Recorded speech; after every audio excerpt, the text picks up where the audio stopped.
গণ অভ্যুত্থানের সেই রক্তঝরা দিনগুলো, সাধারণ শিক্ষার্থীদের উপর নির্বিচারে গুলি আর হামলার ক্ষত এখনো দগদগে। আর এই দমনপীড়নের নেপথ্যে থাকা এক পুলিশ কর্মকর্তাকে ঘিরে আবারও নতুন করে তৈরি হয়েছে তীব্র বিতর্ক।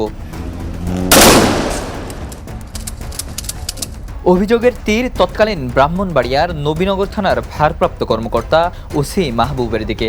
অভিযোগ রয়েছে তার সরাসরি নির্দেশ ও নেতৃত্বে আন্দোলনরত শিক্ষার্থীদের উপর নির্বিচারে গুলি চালানো হয়। ভুক্তভোগীদের দাবি, সেই সময় নির্মম এই হামলার বিচার চেয়ে আন্দোলন করা হলেও মেলেনি কোনো কার্যকর প্রতিকার।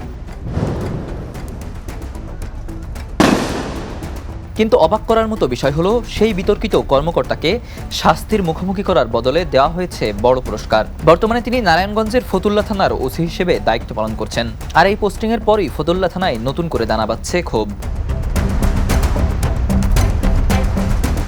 স্থানীয় বাসিন্দাদের অভিযোগ, ফতুল্লা থানায় যোগ দেওয়ার পর থেকেই ওসি মাহবুবের বিরুদ্ধে শুরু হয়েছে নানা অনিয়ম। তার বিরুদ্ধে চাঁদাবাজি, দুর্নীতি, জমি দখল এবং নিরীহ মানুষকে মামলার ভয় দেখিয়ে মোটা অঙ্কের অর্থ আদায়ের সুনির্দিষ্ট অভিযোগ উঠেছে। ভুক্তভোগীরা জানান, এসব অন্যায়ের বিরুদ্ধে সংশ্লিষ্ট কর্তৃপক্ষের কাছে একাধিকবার লিখিত আবেদন করা হলেও লাভ হয়নি কিছুই। গণমাধ্যমে ওসি মাহবুবের বিরুদ্ধে একাধিক অনুসন্ধানী প্রতিবেদন প্রকাশিত হয়েছে। ক্ষমতার অপব্যবহারের চিত্র উঠে এসেছে 2024 সালের জাতীয় নির্বাচনকে ঘিরেও। নির্বাচনে রাজনৈতিক প্রভাব খাটানো, নৌকার পক্ষে নির্বাচনী প্রচারণা চালানো ও ক্ষমতার অপব্যবহারের দাগ রয়েছে তার গায়ে।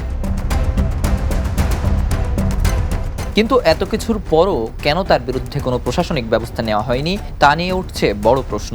এসব গুরুতর অভিযোগের বিষয়ে জানতে ওসি মাহবুবের সঙ্গে যোগাযোগের চেষ্টা করা হলেও তার বক্তব্য পাওয়া যায়নি। অন্যদিকে নারায়ণগঞ্জ জেলার পুলিশ সুপার মিজানুর রহমানকে একাধিকবার ফোন করা হলেও তিনি রিসিভ করেননি।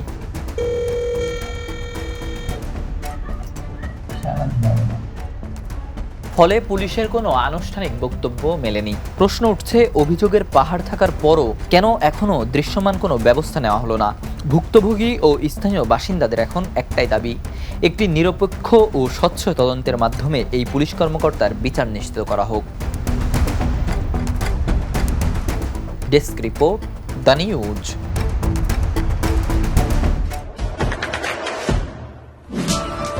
দেশে দেশে সবার সাথে দ্য নিউজ।